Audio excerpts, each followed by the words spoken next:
millions since 1941. Stalin has been furious that they haven't opened a second front. He didn't care if they weren't ready. He didn't care. We're dying by the millions. Stalin always secretly suspected that the Western Allies' plan was for Stalin and Hitler, the two awful dictators, to kill each other off. And then the Western Allies could come in with the peace afterwards. And that's kind of what Churchill was thinking. So he had some evidence of that. Stalin was really upset about this lack of a second front. So they promised it, but it's still almost a year away. And so at Casablanca, Roosevelt also, at a press conference, said unconditional surrender. The United States will accept nothing but unconditional surrender from the Axis powers. Germany, Italy, and Japan. Now, I was told by my history teacher when I was in high school, I know what you're thinking. This is in the 1927, before it ever happened. Mr. Lepke knew his stuff. He knew what's coming. And he said this was a terrible mistake, and Churchill was really mad. Because if there's not going to be any conditions, that might mean that the Germans will fight to the death. Does everyone got that? They might fight to the death. Because it's not so much of the United States and Britain, but that means the Soviets can do whatever they want with an unconditional surrender. And that is an issue. Unconditional surrender, I mean, you got to surrender and there'll be no terms, no negotiation, implies a fight to the death. But Roosevelt made a very calculated decision.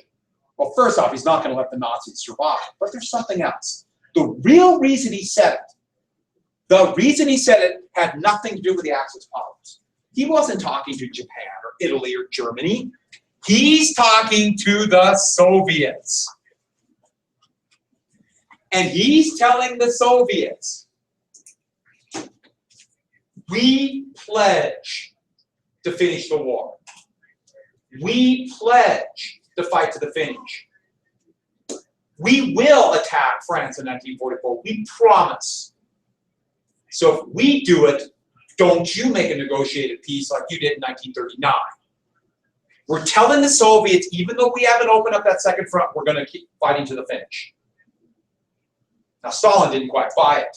Of course, by the end of 43, Stalin's starting to rethink that second front thing. Stalin's actually thinking, I can get the whole thing, all of it.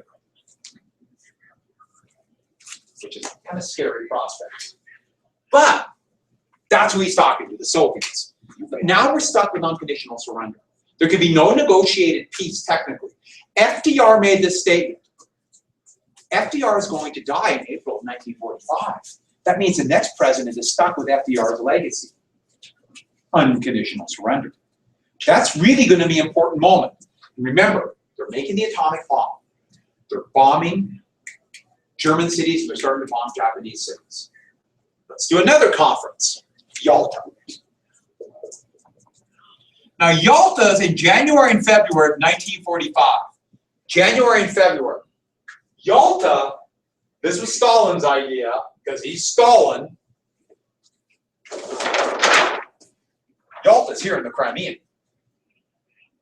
Bloody fighting in this. In 41, they pretty much destroyed it. In 44, 43 and 44, the Soviets finished the job trying to take it back from the Germans. The Germans left ruined. Yalta was a resort there on the Crimean, and Stalin wanted them there on purpose. He wanted a conference there to show the Western Allies what's happened to his country. The same reason why the Treaty of Versailles, why the treaty ending World War I was in France. So France could see. So, see, look what those Germans did. This is the big three. There's one other meeting in Tehran in 43 we're not going to talk about. The big three. Churchill, FDR, and Stalin. Now, technically, it's only about Europe because the Soviets were so neutral in the Pacific. But it's at Yalta. And this is the most important of these wartime conferences.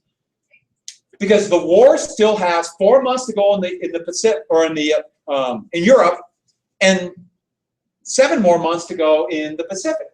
And so this is the conference where they're really going to come together and plan a post-war war. Before, it's just like, let's win, let's win. Enemy of an enemy is our friend. I don't care what happens, let's beat him. Now, in January, even though both sides are concerned how long Germany might last, they still weren't sure how close Germany was to collapse. Turned to be Germany was much closer than they thought. And they thought in January 45. But what about the post-war war? This is the true planning of the post-war war. And it's really problematic because Britain was significantly weaker by then. After World War I and World War II, Britain was a shadow of themselves. The post-war world, Britain is going to be more and more just no longer a superpower, but just on the sidelines, supporting the United States, really. That's all they can do. Britain is nowhere near as strong as they were. So really, it's U.S. and the Soviet Union. But FDR is very ill. At his inauguration, right before this happened, he had to give the inaugural address in his wheelchair. He couldn't stand anymore. He was clearly weak, tired, not as sharp as he once was. And so it's a problem. And Stalin came in there literally as the conquering hero. He arrived like all dictators do, a day late. Make him wait. Right? Don't you start doing that. No, the idea is I'm the important one. You wait for it. And this conference was really pretty horrible. FDR was already kind of tired of Churchill and his schemes and plans. And so there's a little bit of confrontational there.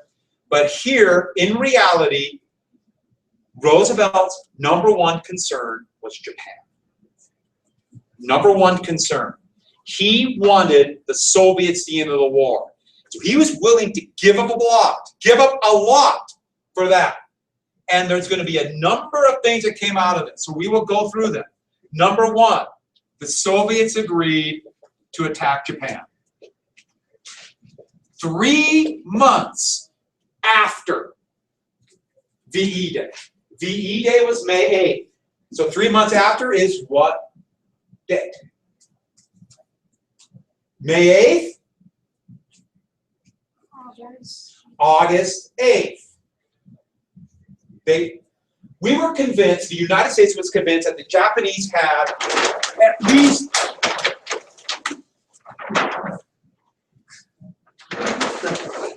2 million men. Stay. Here, as it turned out, this army was just a shadow of itself. And they might continue to fight here forever. And so the U.S. wanted Russian support. It's no coincidence, though. Without a doubt. August 8th. When was the first atomic bomb dropped on Japan? August 6th. August 6th. There's no coincidence. There's no coincidence at all. #2. Stalin promised free elections in Eastern Europe. Especially Poland, because that's where the war started. So everyone's thinking Poland.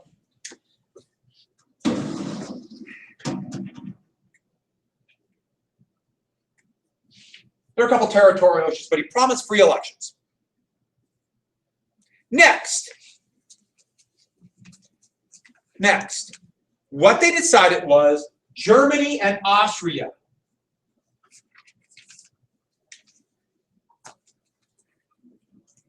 would have occupation zones. They would divide Germany and Austria up into 4 occupation zones. Well, actually 3, and then France gets some, but boom. So France, Britain, United States, and the Soviets would occupy and divide up these 2 countries and their capitals. Berlin and Vienna would also be occupied. So there'd be a Russian occupation zone of Berlin, a French, British, and American occupation zone. Now, in the way it was going to be, here's the the Soviet occupation zone of Germany. Berlin is in the middle of the Soviet occupation zone. So that is going to be occupied within the Soviet occupation zone. Same thing with Vienna. But this is the big one right here. That was the plan. Now, how long this would be or what's going to come out of Germany, there wasn't sure. There's talk about making Germany to just an agrarian country, getting rid of all their industries, breaking up into several countries. Nobody was really sure. There would be essentially what they called four power talks. The four countries that occupied it would come together and figure out what to do with Germany. Did they ever figure it out? They would formally say, we're done occupying in 1991. That's when they finally would end the occupation. My sister-in-law married a Berliner. He grew up in the American occupation zone of Berlin. American zone. So, next, number 4. Number 4. There would be the creation of the United Nations. It would start in San Francisco, but eventually would go into New York. And this United Nations would try to get rid of the problems of collective security. Remember that Article 10 in the Treaty of Versailles? Remember that whole issue? And the United States didn't want it. And so the United Nations will have a General Assembly with all the countries in it. But they have no real power. The power of the United Nations is going to exist at first a 9-member, now it's 15-member Security Council. The Security Council makes all the key decisions, including collective security, even though this has only happened one time. Collective security happened in Korea when the Soviets were boycotting it. So the Security Council, first 9, then 15 members. But here's the key element. There would be 5 permanent members, each with a veto. Each could veto it. The idea being is that no country, none of the 5, well, 2 great powers and the others, would be forced to do something they don't want to. So they could veto any measure in the Security Council. Who are the 5 great powers? U.S., the Soviets, China, Britain, France. Now, China actually was not a great power at this time especially. But FDR wanted China to try to boost up their strength as somebody to kind of balance out not only Japan in the future, but also the Soviet Union. So he pushed for China to have this permanent seat. So US, Soviets, now Russia, of course, China, then it was actually nationalist China, now it's the People's Republic of China, France and Britain, all with a veto. So they all have a veto. So what kind of things pass the Security Council? Nothing important. Anything controversial, one of them will veto it. So during the Cold War, if the West wanted it, the Soviets would veto it. If the Soviets wanted it, the West would veto it. Anything about the Israeli occupation of the West Bank, Gaza, anything like that, the US vetoes. Things like that. So nothing happens. The Security Council makes sure that nothing important happens. Oh, the other members rotate. And that's also an issue. Germany and Japan and also Brazil, but other countries say, wait a second, we're great powers now, especially Germany. Why are we on there? We don't like you. And we'll veto it. And so the United Nations never really had a lot of power. The only time they voted for collective security would be in Korea, because Russia was boycotting the Security Council, and that's the only time they voted a UN operation. And so the US, South Korean, British, all these forces that fought in the Korean War from 1950 to 1953 technically fought under a UN flag. Only time that's ever happened. Now the UN does a lot of work, especially humanitarian work, but even then, with the Security Council having these vetoes, it has very little power. One more curious thing would happen out of Yalta. Stalin looked at the numbers, and he said, in the UN, Britain, France, and the US will always vote together. So he wants 3 votes too. So in the General Assembly of the United Nations, the Soviet Union had 3 votes. The Ukraine and Kazakhstan also had a vote, even though they're part of the Soviet Union. And there's a lot of people complaining about the fact that the Soviets had 3 votes. Why would you let the Soviets have 3 votes? But of course, the General Assembly has no power. So it's not a big deal. Their votes are like more like, in fact, they're hardly even suggestions. What even happens? Stuff in general. They debate. It might show, no, they could set up UN commissions. They could do a few things like that. But anything that requires actual power has to come on the Security Council. For the most part, it's just a debate. It's just a show. They have no power. There's nothing even theoretically they can do, even if it's totally No. unrealistic that it happen. Why didn't they have the UN in Switzerland? Because that's like the neutral country. all the time. Well, there's a lot of reasons, but the biggest one is the United States was incredibly wealthy. And so the United States had the potential to build a new UN building. And the other reason is they didn't want the legacy of the League of Nations because it was such a failure. But they still do a lot of conferences in Geneva because they have these big, beautiful buildings that are empty. They really are. They're really cool buildings that are just empty. They spend millions of dollars every year, Swiss francs every year, maintaining these buildings that are empty. Is that nice? We live in a strange world sometimes, don't we? All right, so that is Yalta. The basic elements of Yalta. This is one of the most important. Oh, almost forgot one thing. Oh, I forgot 5. There would be a war crimes trial. After the war, the victors will do a war crimes trial for crimes against humanity.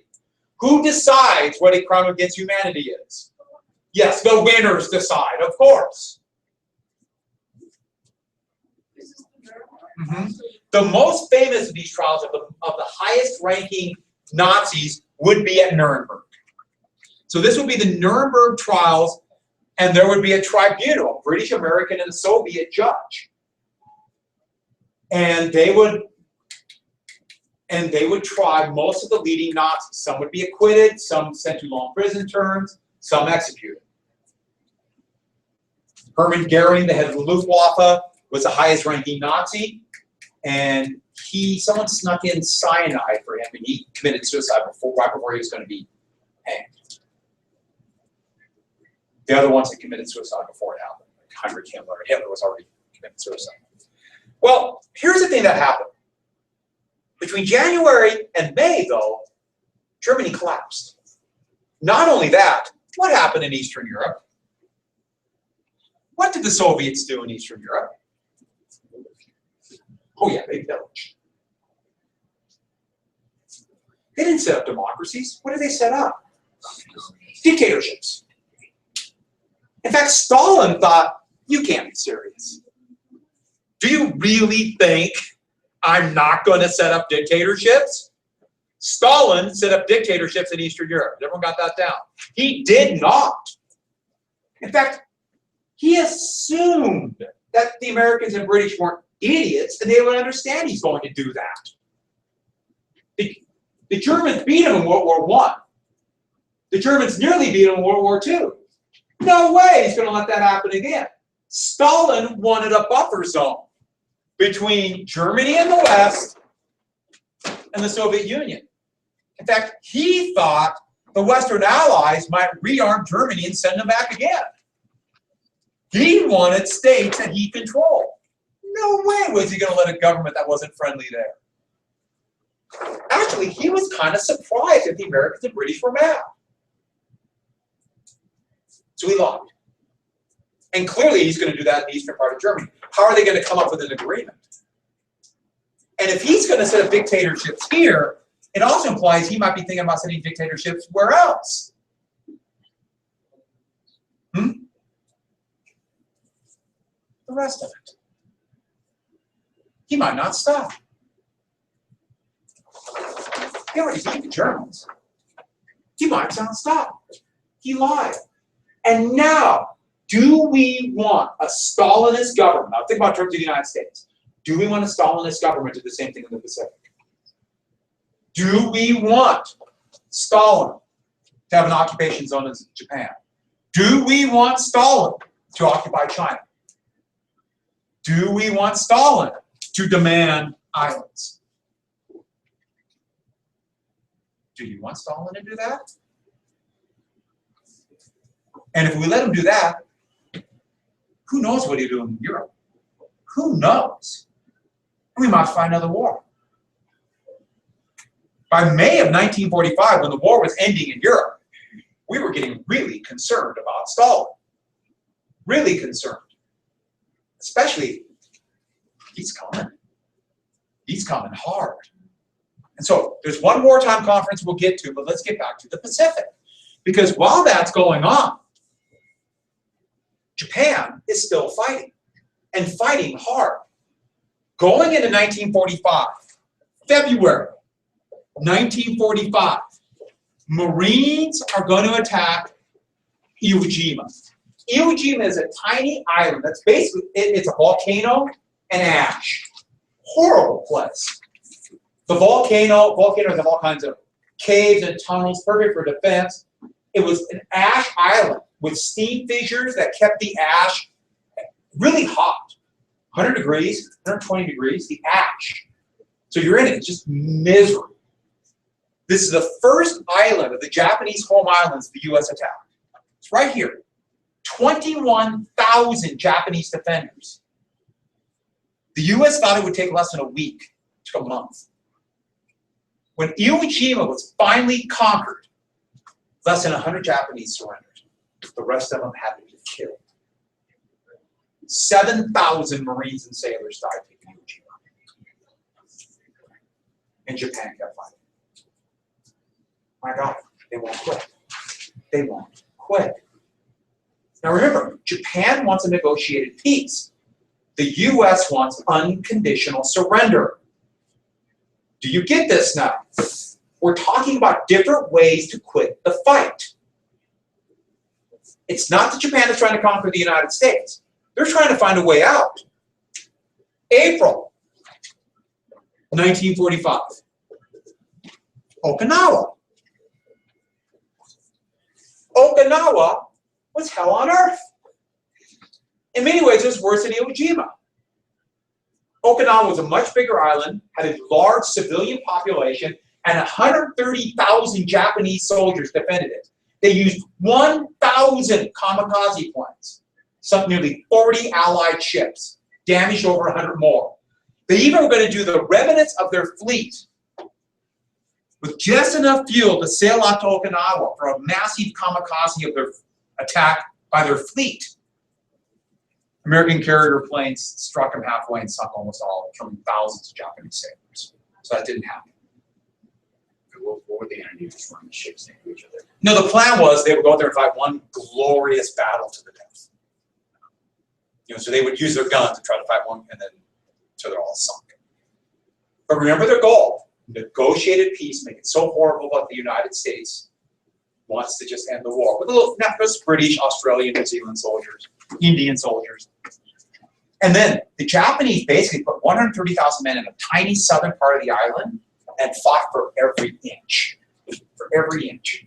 30,000 Marines and soldiers died taking Iwo Jima. 100,000 Japanese had to be killed. But for the first time in the war, large numbers of Japanese soldiers surrendered. 30,000 surrendered. What does that mean?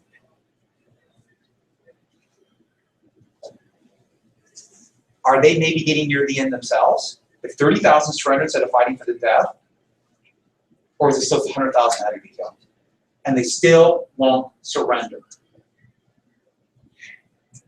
They still won't. And there's another issue. Who's president now? April 11th, 1945, as Germany is collapsing and Okinawa is being fought for, who became president? Truman. Because because Franklin Roosevelt died, Truman is the new president. Now Truman,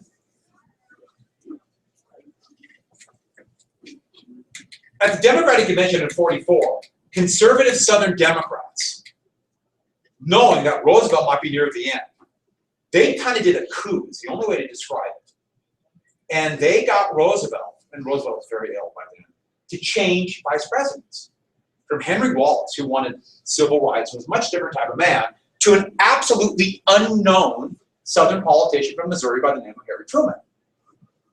Truman was a kind of prominent senator, but basically no one knew who he was. Roosevelt had maybe talked to him twice.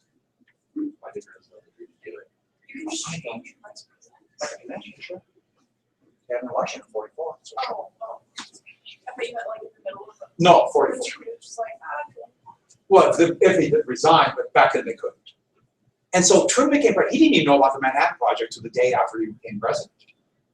He was playing poker with other members of Congress, and they informed him that Roosevelt had brain aneurysm and passed away. They had no idea. And Truman is the type of man who spent his entire life trying to show he's tough. He'd always been picked upon as a kid. When he was a young boy, he had glasses.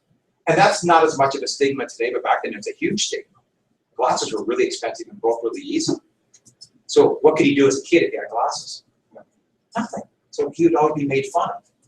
He had this inferiority complex. They couldn't afford a college, even though he was a very intelligent man, so he didn't go to college. He had this inferiority complex. And now he's thrown in as president. And it's a real issue. Why did FDR cheat the president? I'm not really sure. The way people sound like he didn't think he was going to die. He just couldn't comprehend it. So he thought, well, I got to keep the party together, so I'll do it. No one wants to think about their own mortality, I guess, when it comes right down to it. And so Truman is now president, and he's stuck with unconditional surrender. And so you have a combination of it's FDR's legacy, and here's a man who doesn't want to look weak. And then Truman really comes in. I mean, think about it. Roosevelt has been president since 1933. He's the president. For virtually everybody growing up, it's Roosevelt. For a lot of people, that's the only president they knew. Everybody knew where they were, remembered it when they heard Roosevelt died. Same thing happened like when JFK was assassinated. Everybody remembered where they were, that kind of thing. In a way, I guess September 11th, by the time people found out, people remember where they were.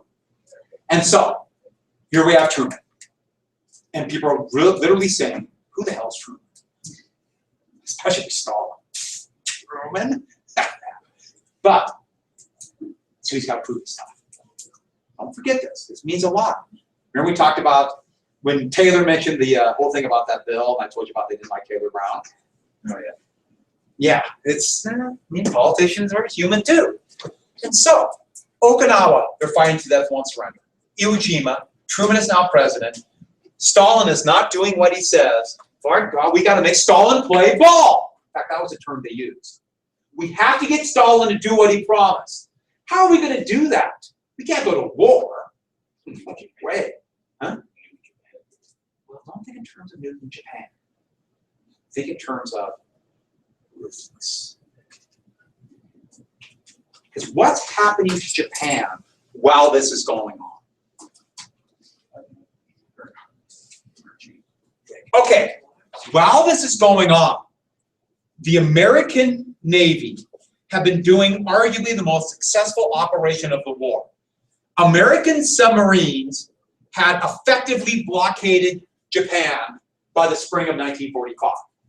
American submarines had sunk virtually the entire Japanese merchant fleet. Remember, the whole thing was about resources, and now they couldn't get the resources to Japan. Food and oil were the biggies, and other resources too. Other kind of, you need nickel and you need various metals to make steel to make weapons. They couldn't get it there. They had effectively cut off Japanese supply lines. Yeah. Are we going to do documents today? No. Oh, I didn't tell you that. Because of the shortened periods, I decided not to do that. We're going to do it at the end of the period tomorrow and at the DPQ on Wednesday. Do you want it tomorrow?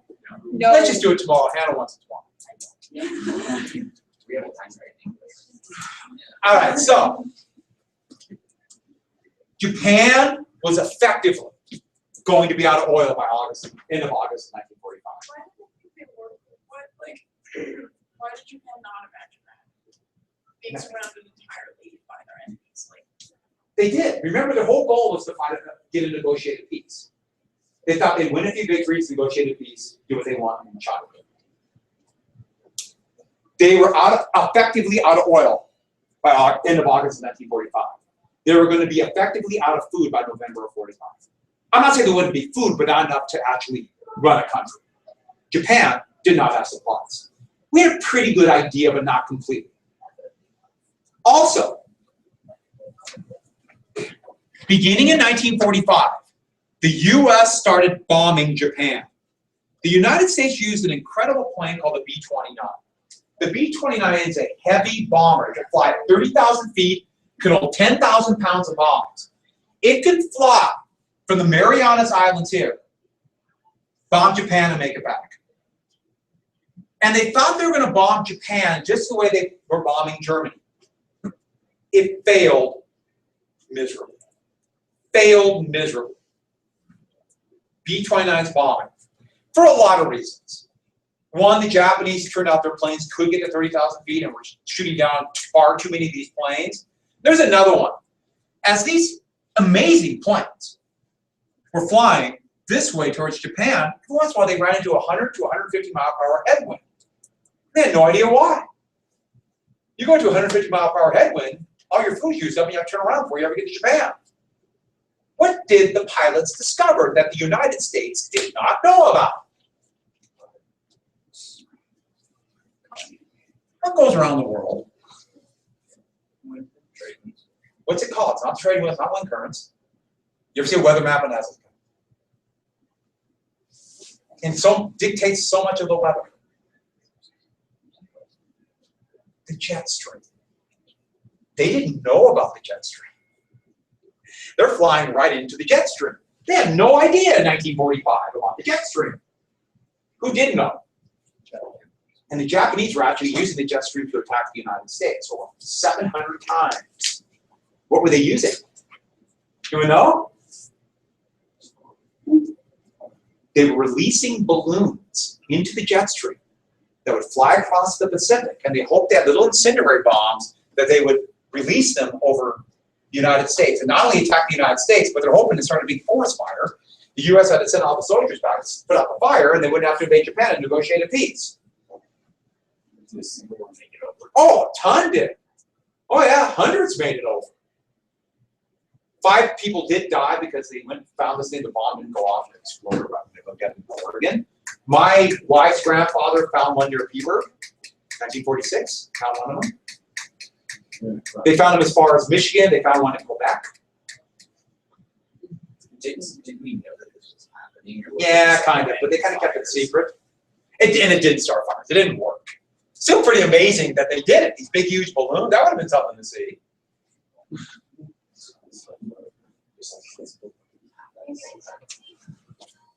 But in March 1945, the United States changed tactics. And they did something that the British and the Americans were already doing in Germany. When Germany looked like they might still fight in 45, the U.S. firebombed, U.S. and Britain, but especially the British, Berlin, they also did Munich, but the big one was Dresden, killing tens of thousands of Germans.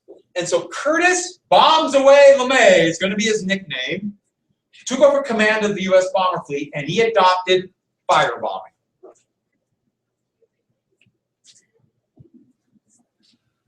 Firebombing. And what firebombing was this. They're going to use incendiary bombs to destroy Japanese cities to force them to surrender. Now, Japanese cities, especially South Tokyo and South, a lot of the walls of these buildings are wax paper. What do you make the wax out of? Oil. Can you imagine what they would do if there's a fire? Just poof. And that's what happened. On the night of March 3rd and 4th of 1945, the first big firebombing raid. Instead of at 30,000 feet, they came in at 10,000, 12,000 feet at night, and they bombed Tokyo. And this was no targets, just kill people. And in one night of firebombing, 40% of Tokyo was leveled. I don't mean just damaged, I mean gone.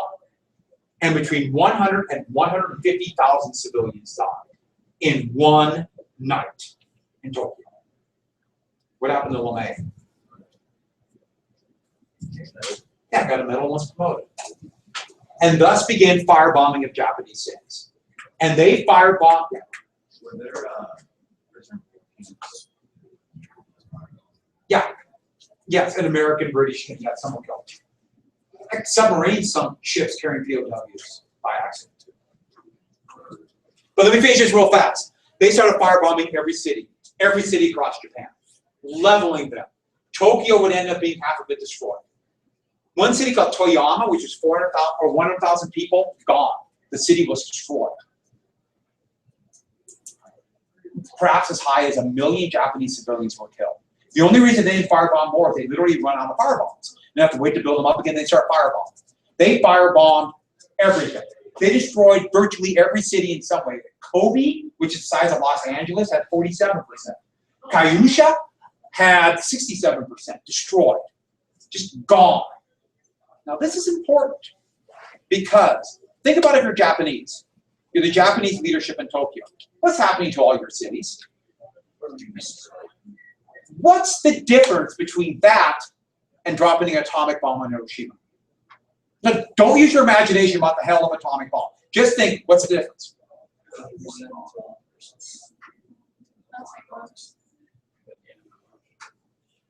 They're just destroying cities, right? We've already had all these cities destroyed. Now, we can use our imagination to think about one bomb and one bomb doing all this damage, but really? Think about the Japanese. And were the Japanese trying to sue for peace? Were they? All they wanted was their end. So tomorrow,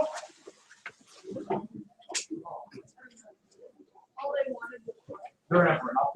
I'll start with that tomorrow. Sound good?